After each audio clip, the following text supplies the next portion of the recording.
Olá, estimados irmãos, vamos em nome do nosso amado Salvador Jesus e com o auxílio do Santo e Bom Espírito dar continuidade a essa 11ª lição com o título Esperança para os de Fora, e vamos estudar o segundo tópico, um pesquisador sincero. Então vamos ver a pergunta A, pergunta: quem era Cornélio e por que Deus falou com ele? Atos capítulo 10, o versículo 1 a 8, e diz assim: E havia em Cesareia um varão por nome Cornélio, centurião da corte, chamada Italiana, piedoso, temente a Deus, com toda a sua casa, o qual fazia muitas esmolas ao povo e de contínuo orava a Deus. Este, quase à hora nona do dia, viu claramente uma visão de um anjo de Deus que se dirigia para ele e dizia: Cornélio. E esse, fixando os olhos neles e muito atemorizado, disse: Que é, Senhor? E o anjo lhe disse: As tuas orações e as tuas esmolas têm subido para a memória diante de Deus. Agora, pois, envia homens a Jope e manda chamar a Simão, que tem por sobrenome Pedro.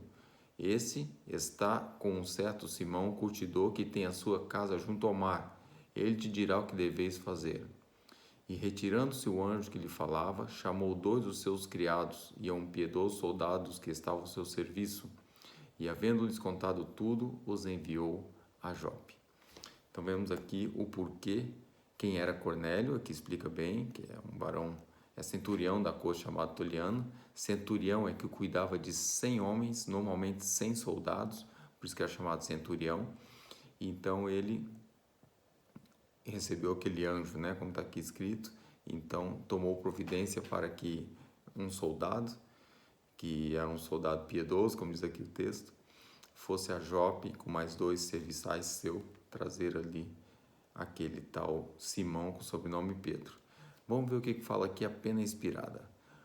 Cornélio era um centurião romano, era um homem rico e de nobre nascimento, e seu cargo era de confiança e de honra.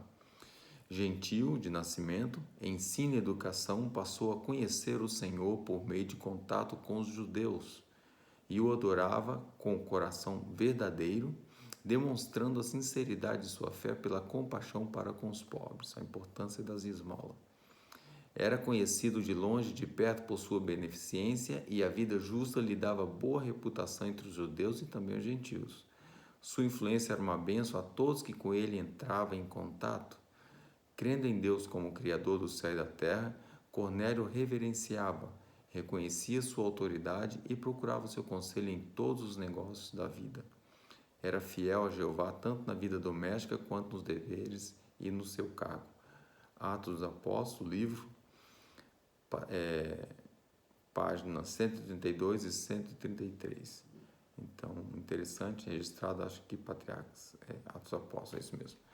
Então, vemos aqui que a vida dele e familiar era uma vida realmente de tato piedoso, como vem dizendo, e depois com o conhecimento de Jesus através dos judeus, ele tomou conhecimento então das coisas sagradas e interessou. Pergunta B. Enquanto isso, lá em Jope, usando a comida como símbolo, mas não se referindo realmente a alimento, que lição vital Deus deu a Pedro, que deve ser mantida pelos cristãos até o fim? Atos 10, 9 a 16, depois o 28, o 34 e o 35. E diz assim: E no dia seguinte, indo ele seu caminho, e estando já perto da cidade, subiu Pedro ao terraço para orar, quase à hora sexta. E tendo fome quis comer, e enquanto lhe preparava, sobreveio-lhe um arrebatamento de sentidos, e viu o céu aberto, que descia um vaso, como se fosse um grande lençol, atado pelas 4 pontas, vindo para a terra, no qual havia de todos os animais, quadrúpedes, répteis da terra e aves do céu. E foi-lhe dirigida uma voz: Levanta-te, Pedro, mata e come. Mas Pedro disse: De modo nenhum, Senhor, porque nunca comi alguma coisa comum e imunda. E a segunda vez lhe disse a voz: Não faças tu comum ao que Deus purificou. E aconteceu por isso 3 vezes, e o vaso tornou a recolher-se para o céu. E disse-lhes: Vós bem sabeis que não é lícito a um varão judeu ajuntasse ou chegasse a estrangeiros. Mas Deus mostrou-me que nenhum homem chame comum ou imundo.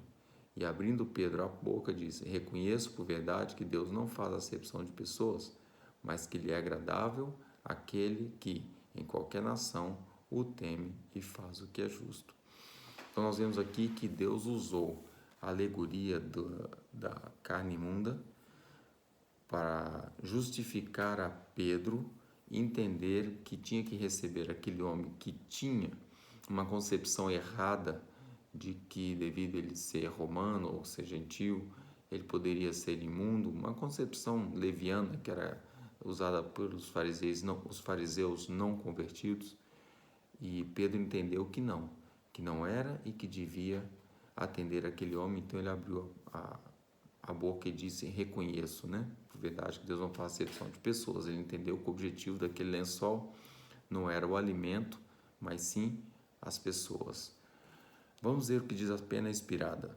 Nosso próximo não significa apenas alguém da igreja ou fé a que pertencemos. Não faz referência à raça, cor ou distinção de classe. Nosso próximo é toda pessoa que precisa de nossa ajuda. Nosso próximo é toda alma ferida e magoada pelo adversário. Nosso próximo é todo aquele que é propriedade de Deus. Todos somos criaturas de Deus. Isso está escrito em Parábola de Jesus, página 376. Todos somos criaturas de Deus. Logo, por sermos criatura dele, pertencemos a ele. Então não há melhor, pior. Todos somos propriedade. Não devemos fazer acepção de ninguém. Por isso que ao perguntar aqui, ao trazer a Pedro essa concepção da carne imunda, foi abrir os olhos a Pedro para a pregação do Evangelho a outras raças, né? Como o Senhor enviou Pedro para dar um estudo bíblico doméstico a Cornélio e o seu grupo em Cesareia. Atos 10, 19, 22 e 27. Está enxertado naquele texto, nós já lemos, vamos ver agora o meio, né? E pensando Pedro naquela visão, disse-lhe o Espírito: Eis que 3 varões te buscam. Levanta-te, pois, e desce e vai com eles, não duvidando, porque eu os enviei. E descendo Pedro para junto aos varões que lhe foram enviados por Cornélio, disse: Sou eu a quem procurais. Qual é a causa por que estás aqui? E eles lhe disseram: Cornélio, o centurião, varão justo e temente a Deus e que tem bom testemunho de toda a nação dos judeus, foi avisado por um santo anjo para que te chamasse à sua casa e ouvisse as suas palavras. E falando com ele, entrou e achou muitos que ali se haviam ajuntado. É impressionante notar aqui o aspecto da aceitação de Pedro, de ir com esses varões, entender a necessidade de falar com eles, mas o aspecto maior que eu chamo aqui a atenção é que o mesmo anjo que apareceu a Cornélio poderia ter pregado a Cornélio com todas aquelas pessoas que estavam ali na casa de Cornélio. E talvez seria um trabalho de forma mais perfeita, convincente e outros aspectos positivos, mas não foi. Por quê, irmãos? Foi vetado aos anjos fazerem trabalho missionário. Eles podem interferir, eles podem usar de ponte, eles podem, como nós vimos em diversos casos, mas o trabalho missionário é feito pelo povo de Deus, pela sua igreja. E fica aqui um grande exemplo para nós. E nunca fazer acepção de pessoas. Pode ser pobre, pode ser rico, pode ser adúltero, pode ser matador, pode ser... Não interessa. Temos que fazer o trabalho da pregação, porque Cristo é que restaura, o Espírito Santo é que vai trabalhar com a pessoa. O nosso trabalho é ir ter com essas pessoas, fazer o nosso trabalho. Então fica aqui para nós uma advertência, um incentivo, né? Ambos, para que possamos fazer o trabalho missionário a nossos irmãos. Pergunta D. O que Pedro ensinou? Já que ele estava ali com todas essas pessoas, né? Entrou ali, achou muitos que ali se haviam juntado, como diz o texto anterior. Diz o que Pedro ensinou. A palavra que ele enviou aos filhos de Israel, anunciando a paz por Jesus Cristo. Este é o Senhor de todos. Esta palavra Vos bem sabeis, veio por toda a Judéia, começando pela Galiléia, depois pelo batismo que João pregou, como Deus ungiu a Jesus de Nazaré com o Espírito Santo e com virtude, o qual andou fazendo bem e curando a todos os oprimidos do diabo, porque Deus era com ele. E nós somos testemunhos de todas as coisas que fez, tanto na terra da Judéia como também em Jerusalém, dizia Pedro, né? Ao qual mataram pendurando-o no madeiro.